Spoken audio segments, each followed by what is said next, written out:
Après Magasin Général, j'ai commencé une nouvelle série autobiographique qui s'appelle Extase, dont le premier tome est paru en septembre 2017 et le deuxième tome est à paraître en mars 2020. Est-ce que parler de sexualité est tabou? Je crois pas, ça dépend de la manière dont on en parle, mais on peut en parler. Par contre, montrer la sexualité, la représenter, ça c'est une autre paire de manches.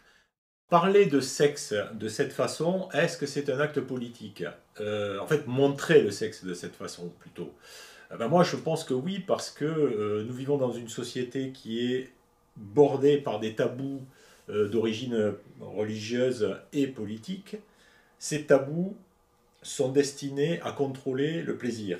Pourquoi? Parce que le corps, la nature nous a doté d'un corps qui est un instrument de plaisir.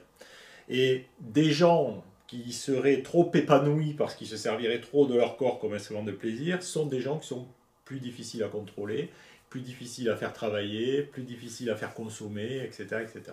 Donc je pense que profondément, dès qu'on commence à parler du corps, il n'y a qu'à voir comment le corps des femmes, par exemple, a toujours été extrêmement contrôlé par les hommes.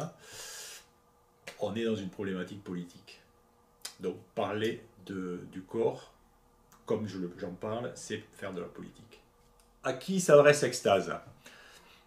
Moi, en tant que lecteur, j'adore les récits autobiographiques. J'adore les récits dans lesquels un auteur nous livre son intimité, ses émotions les plus profondes, son vécu le plus particulier, parce que tout ça me renvoie à mes propres émotions, à mon propre vécu.